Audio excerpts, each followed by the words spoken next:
Breaking news के साथ करते हैं, आपको बताते हैं दिल्ली से बड़ी खबर इस वक्त आ रही है। दिल्ली में बड़ा सड़क हादसा हुआ है। सुखदेव विहार रेड लाइट पर यह हादसा हुआ है। बस ने राहगीरों को टक्कर मारी है। कई अफराद के जख्मी होने की खबर है।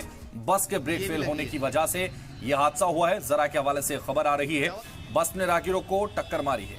तो आपको बता दें कई अफराद जख्मी होने की खबर। दिल्ली के सुखदेव विहार रेड लाइट पर यह हादसा हुआ।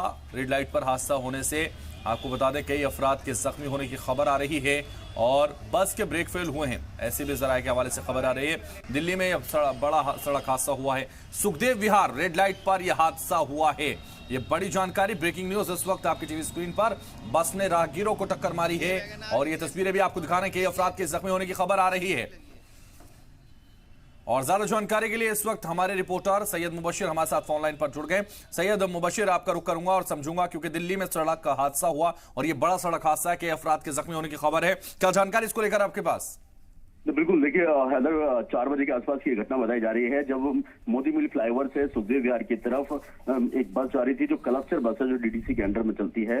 क्लस्टर बस ऑरेंज कलर की जो बस चलती है दिल्ली में, वो थी जिसके अभी तक खैर आधिकारिक पुष्टि नहीं है कि ब्रेक फेल होने की वजह से यह हादसा हुआ, यानी तकरीबन 12 से 14 गाड़ियों को हिट किया गया है। और अभी अभी आ रही है जो दिल्ली पुलिस ने कंफर्म किया है, डीसीपी साउथ ईस्ट ने, उन्होंने साफ बताया कि एक ब्रॉड डेड हुआ है मौके पर ही, जिसको होली फैमिली अस्पताल लेके जाया गया था। उसको डॉक्टर ने डिक्लेयर डेथ कर दिया है, जबकि 8 से 9 लोग अभी गंभीर रूप से घायल हैं, जिनको अलग अलग अस्पताल में, कुछ को फोर्टिस एस्कॉर्ट हॉस्पिटल में, कुछ को होली फैमिली में, कुछ को पीसीआर वैन ट्रॉमा सेंटर लेके गई है। तो अभी पूरी तरीके से ये क्लियर नहीं हो पाएगा कितने लोगों की डेथ हो पाई है और कितने लोग इसमें गंभीर रूप से घायल हैं। हालांकि जिस तरीके से बस ने अपना नियंत्रण खोया, उसमें कई गाड़ियां, मोटरसाइकिल और जो टेम्पो थे, उनको हिट करते हुए रेड लाइट से आगे निकली, जिसकी वजह से यह हादसा हुआ है। जी।